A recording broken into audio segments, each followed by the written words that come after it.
अल्हम्दुलिल्लाहि रब्बिल आलमीन वस्सलातु वस्सलामु अला सय्यिदिल मुरसलीन अम्मा बाद फ़अऊज़ु बिल्लाहि मिनश शैतानिर रजीम बिस्मिल्लाहिर रहमानिर रहीम। पढ़िए अस्सलातु वस्सलामु अलैका या रसूलल्लाह व अला आलिका व अस्हाबिका या हबीबल्लाह।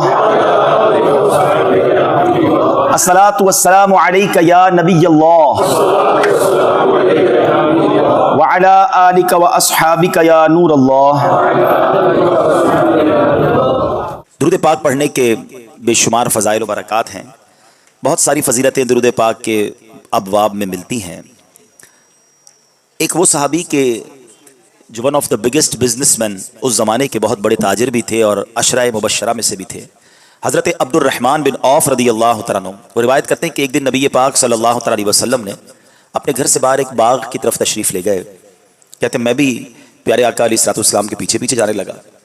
वहाँ जाकर देखा कि नबी पाक ने किबला अपना रुख किया और आप सजदे में चले गए।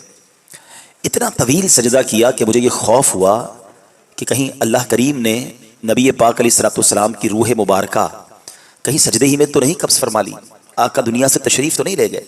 काफ़ी लंबे सजदे के बाद नबी पाक अलैहिस्सलाम ने जब सर मुबारक उठाया तो आका अलैहिस्सलाम को यकीनन एहसास हुआ कि कोई साथ है। फरमाया कौन है? कहा हुज़ूर अब्दुर्रहमान। का क्या काम है? कहा हुज़ूर आपने इतना लंबा सजदा किया कि मैं तो समझा, बल्कि मुझे ये खौफ हुआ कि कहीं सजदे में ही आपकी रूह मुबारक कब्ज़ ना फरमा ली गई हो। तो नबी पाक अलैहिस्सलाम ने क्या खूब जवाब इरशाद फरमाया। फरमाते जिब्रील अमीन मेरे पास आए थे और उन्होंने मुझे खुशखबरी दी कि ए महबूब सल्लल्लाहु अलैहि वसल्लम, अल्लाह फरमाता है जो आप पर दुरूद पढ़ेगा मैं उस पर रहमतें नाजिल फरमाऊंगा, जो आप पर सलाम भेजेगा मैं उस पर सलामती उतारूंगा। इस नेमत का शुक्र अदा करने के लिए मैंने इतना तवील सजदा किया है। अल्लाह अकबर। ज़रा सोचें, हम दुरूद पढ़ें आका पर, अल्लाह फरमाता है मैं उस पर रहमतें नाजिल फरमाऊंगा, जो सलाम भेजे अल्लाह उस पर सलामती नाजिल फरमाएगा। मगर एक और इश्क वाली बात समझनी यह है, दुरूद हम पढ़ें रहमतें हम पर बरसेंगी, सलाम हम पढ़ें सलामती हम पर बरसेगी, मगर सजदा कौन कर रहा है, शुक्राना कौन अदा कर रहा है? नबी पाक अलैहिस्सलाम अदा कर रहे हैं। इसका मतलब उन्हें हम गुलामों से कितना प्यार है कि हम पर रहमत नाजिल हो, हम पर सलामती नाजिल होगी। इतना बड़ा इनाम रब ने दे दिया। इस खुशी में नबी पाक सल्लल्लाहु अलैहि वसल्लम ने इतना तवील सजदा अदा किया। तो ऐ प्यारे इस्लामी भाइयों, इस हदीस से दो बातें मालूम हुई कि दुरूद व सलाम की बरकत कितनी है। आज फजूल बातों में घंटों लोग ज़ाया करते हैं, तो अपना वक्त ज़ाया ना करें फजूल बातों में, बल्कि दुरूद व सलाम पढ़ते रहा करें। और दूसरा, प्यारे आका अलैहिस्सलाम हमसे कितना मोहब्बत फरमाते हैं। नबी पाक अलैहिस्सलाम कितने मेहरबान हैं।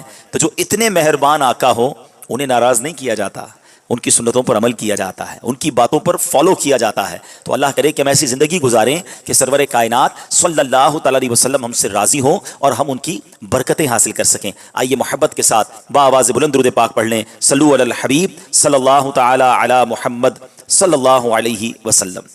आज जिस मौजू पर चंद मदनी फूल मैंने पेश करने हैं, हमारे सहाबा, हमारे असलाफ, हमारे बुजुर्गान दीन अल्लाह के मुबारक कलाम कुरान पाक से कितने अटैच थे। उनका दिल कैसा कुरान में लगता था, वो कुरान को समझते कितना थे और फिर उसकी तिलावत कैसे करते थे। और आज के इस दौर में हमारा कुरान पाक से ताल्लुक़ कैसा है, इस बारे में कुछ जानने की कोशिश करेंगे। प्यारे आका अलैहिस्सलाम ने जब ऐलान नबूवत फरमाया तो हर तरफ से जुल्म व सितम की आंधियाँ बढ़ने लगीं। मुसलमानों को जीना मुश्किल कर दिया गया। जो इस्लाम लाता उसको मारना शुरू कर देते। ज़रा सोचें, हम मुसलमान हैं और आज इज्तिमा कर रहे हैं, हमें कोई प्रॉब्लम नहीं अल्लाह रसूल का नाम लेने पर, मगर एक वक्त वो था जब रब का नाम लेने पर मारा जाता था, जब कलमा पढ़ने पर लहू लुहान कर दिया जाता था। तो उस मुश्किल दौर में नबी पाक ने सहाबा को हबशा की तरफ हिजरत करने की इजाज़त अता फरमाई। हबशा कहाँ है आज के दौर में? हबशा दुनिया के नक्शे पर देखें तो हबशा नाम का कोई मुल्क तो नजर नहीं आता। तो एक्चुअली जो हबशा है वो इथियोपिया है। इथियोपिया जो है वो उस ज़माने में हबशा था, जो अफ्रीका का मुल्क है। और मुसलमानों ने जो सबसे पहली हिजरत की थी वो हबशा की जानिब की थी। और हबशा ही वही जगह है कि जहाँ से हज़रत बिलाल हबशी भी आए थे, और यही वो जगह है जहाँ वो नजाशी बादशाह भी था। अच्छा, अब हुआ ये कि जब हबशा में नजाशी बादशाह की हुकूमत थी और नजाशी जो बादशाह था रहमतुल्लाहि तआला अलैह, उसने सहाबा किराम को अपने दरबार में बुलाया। और वहाँ हुआ ये कि जब सहाबा पहुँच गए ना, तो उन कुफ्फारे मक्का को चैन नहीं आ रहा था कि ये हमारे चुंगल से निकल गए, हम तो इनको मारना चाहते थे, ये अफ्रीका पहुंच गए। तो वो जालिम वो भी अफ्रीका पहुंचे, वो भी हबशा पहुंचे और नजाशी बादशाह से कहते हैं कि हमारे कुछ मेहमान, हमारे कुछ मुजरिम तुम्हारे पास आ गए, भाग कर आगे वापस करो। तो नजाशी बादशाह ने कहा अच्छा ऐसा है, तो मुसलमानों को भी बुलाया। अब उसी दरबार में कुफ्फारे मक्का भी मौजूद हैं, दुश्मनाने इस्लाम भी मौजूद हैं और नजाशी बादशाह भी मौजूद है, अब मुसलमान आ गए। अब नजाशी बादशाह ने कहा कि तुम्हारा पैगाम क्या है, तुमने ऐसा क्या किया जिसकी वजह से ये कुफ्फारे मक्का तुम्हारे खिलाफ हैं। तो नजाशी बादशाह से साहबा ने कहा हम आपको कुरान पढ़कर सुनाते हैं, हम अल्लाह का कलाम आपको पढ़कर सुनाते हैं। चुनांचे हजरत जाफर रज़ियल्लाहु ताला अन्हु ने नजाशी बादशाह के सामने सूरह मरियम की तिलावत फरमाई। और क्या कमाल की सूरत आपने चूज की, क्योंकि वो उस वक्त ईसाई था, वो ईसाई मजहब को मानने वाले थे। तो हजरत ईसा अलैहिस्सलातु वस्सलाम के बारे में इस्लाम क्या कहता है और क्या इस्लाम की तालीमात हैं, वो हजरत जाफर ने उनके सामने तिलावत की। जैसे ही आपने तिलावत की, वो पुरसोस तिलावत तासीर का तीर बनकर नजाशी बादशाह के दिल में उतर गई। आप तिलावत करते जाते थे, वो फूट फूट कर रोता जा रहा था। और उसने जुमला कहा कि कुरान और जो इंजील है ये एक ही नूर के दो चिराग हैं, एक ही नूर की हिदायत है और ये हमें वही रब की तरफ बुलाने वाले कलाम हैं। इस वाक़े के बाद नजाशी बादशाह ने अपना एक वफ्द भेजा नबी पाक अलैहिस्सलाम की बारगाह में। उस वफ्द में 70 अफराद थे। ये लोग जब नबी पाक के पास पहुंचे तो अब सरवर कायनात अलैहिस्सलाम ने उनके सामने यासीन शरीफ की तिलावत शुरू कर दी। और जब उन्होंने यासीन शरीफ सुनी तो अल्लाह का पाकीज़ा कलाम सुनकर ये सारे लोग भी ज़ारों के तार रोने लगे। यानी पहले के लोग कुरान सुनते थे, कुरान उनके दिल पर असर भी करता था और उनकी आंखों से आंसू भी रवाना होते थे। जब ये लोग रोने लगे ना, तो इनकी शान में कुरान की आयत नाजिल हुई। अल्लाह कुरान में फरमाता है वइज़ा समिअू मा उनज़िला इलर रसूल तरा अयुनहुम तफीदु मिनद दमइ मिम्मा अरफू मिनल हक़ यक़ूलून रब्बना आमन्ना फक्तुबना मअश शाहिदीन। अल्लाह फरमाता है जब ये सुनते हैं वो जो रसूल की तरफ नाजिल किया गया, तो तुम देखोगे कि उनकी आंखें आंसू से उबल पड़ती हैं, इसलिए कि वो हक को पहचान गए। कहते हैं कि ए हमारे रब, हम ईमान लाए, बस तू हमें हक के गवाहों के साथ लिख दे। यानी कैसे लोग थे कि जब कुरान सुनते थे तो उनकी आंखों से आंसू निकलते थे। याद रहे कि तिलावत कुरान पढ़ना, करना और उस वक्त आंसू बहाना ये सादतमंदों का तरीका है। अल्लाह करीम कुरान मजीद में एक और जगह इरशाद फरमाता है अल्लाहु नज़्ज़ला अहसनल हदीसी किताबम मुतशाबिहम मसानी तक़शइरु मिन्हु जुलूदुल लदीना यख़शौना रब्बहुम सुम्मा तलीनु जुलूदुहुम व क़ुलूबुहुम इला ज़िक्रिल्लाह। अल्लाह कुरान में फरमाता है अल्लाह ने सबसे अच्छी किताब उतारी कि सारी एक जैसी है, बार बार दोहराई जाती है। इससे उन लोगों के बदन पर बाल खड़े हो जाते हैं, उन लोगों के बदन पर बाल खड़े होते हैं जो अपने रब से डरते हैं, फिर उनकी खालें और दिल अल्लाह की याद की तरफ नरम पड़ जाते हैं।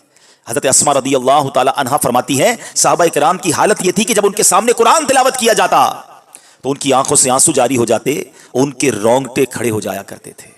यह है कुरान सुनने का सही तरीका, यह है कुरान से मोहब्बत का अंदाज कि आंखों से आंसू बहें और जिस्म पर एक कैफियत तारी हो जाए। क्योंकि एक्चुअली कभी समझा आपने कि तिलावत की कुरान है क्या, कि किसका कलाम है? मौला अली शेर खुदा करमल्लाहु तआला वजहुल करीम से पूछे कि कुरान क्या है, वो कहते हैं जब मेरा जी चाहता है कि अल्लाह मुझसे बात करे, अल्लाह मुझसे कलाम करे, तो मैं तिलावत करना शुरू कर देता हूँ। कुरान कलामुल्लाह है ना, और जब मेरा जी चाहता है मैं रब से बात करूँ, मैं दुआ करना शुरू कर देता हूँ। जरा सोचो, अल्लाह से बात करना कितना आसान है। आज दुनिया वालों से बात करना आसान नहीं है। किसी बहुत बड़े आदमी, वडेरे, साईं, मिनिस्टर, बिजनेसमैन से मिलना हो तो टाइम लेना पड़ता है, अपॉइंटमेंट लेना पड़ता है। मगर अगर अल्लाह से बात करनी है, तिलावत करो, अल्लाह तुमसे बात कर रहा है, दुआ करो, तुम रब से बात कर रहे हो, मगर इसके लिए टाइम ही नहीं है किसी के पास। सबसे बात करने का टाइम है, रब से बात करने का टाइम नहीं है। सबके पास जाना है मगर रब के पास नहीं जाना है। कुरान पढ़ने का शौक ही नहीं है। अव्वल तो पहले कुरान पढ़ना नहीं आता, आए तो फिर इस कैफियत में कहां से पढ़ें? और ये कैफियत कब बनेगी?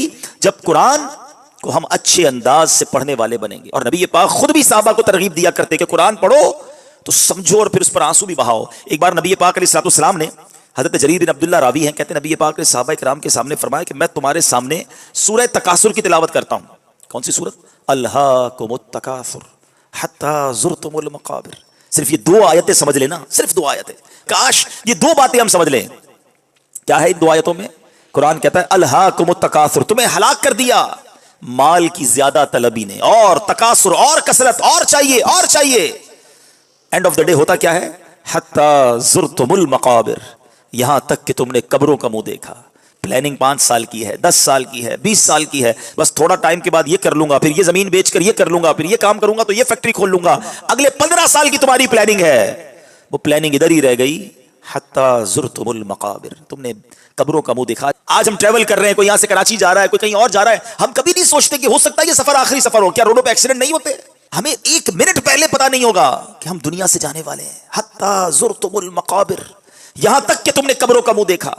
आजकल मोबाइल कंपनियां हमें मैसेज करती हैं ना कि आपका बैलेंस खत्म होने वाला है, जरा बैलेंस डलवा लें वरना आप डाटा यूज नहीं कर सकेंगे, फोन यूज नहीं कर सकेंगे।